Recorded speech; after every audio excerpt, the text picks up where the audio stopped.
Here's the proof. Could it have saved the luxury Volkswagen nameplate? The original Volkswagen Phaeton was a remarkable case study of how a brand attempted, through sheer force of will, to stretch its nameplate upmarket.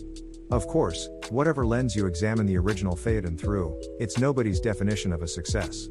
But the recent emergence of a successor, the Volkswagen Phaeton D2, a near-production concept stymied by the company's strategic shift towards e-mobility, raises the question of what might have happened if VW had given its ultra-luxe sedan another go. The D2 is no clay model or cobbled-together prototype. The images released by VW reveal what seems to be a fully fleshed-out vehicle, looking very much like something that could have rolled off the line at the company's Glossner Manufaktur, transparent factory, in Dresden. When the axe fell on the original Phaeton in 2016, the Phaeton D2 was apparently ready to go, the design had been finalized, and the MLB-based D2 was in the advanced prototype phase ahead of series production. This D2 was, and remains apparently, drivable. But, apparently, it's the only one of its kind. Presumably there were earlier, uglier prototypes. But no others reached this stage.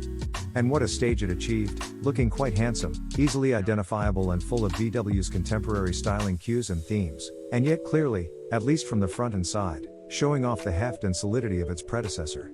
The rear is, arguably, less successful, with a bit of a Passat XXL look about it.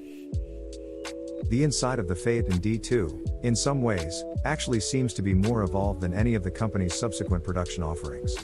The large, curved digital dash and infotainment screens almost merge to create a single expanse, like the lost evolutionary step between the 2022 Volkswagen Jetta interior and the massive, theatrical slabs known as the Mercedes Hyperscreen. It seems Volkswagen is only just catching up to where the D2 was when it was snuffed out, in some respects. Who knows if another generation would have turned the Phaeton's fortunes around. All of the questions it raised at the time are still relevant today, even as Volkswagen's volume ambitions and brand identity have shifted. But it's an alternate history so close you can almost grasp it, isn't it? A world in which the Volkswagen D2 would have reached dealerships isn't so hard to imagine. A world in which it was a runway sales success? Perhaps a little harder. But you don't need to worry about any of that now. Just enjoy a glimpse of what might have been.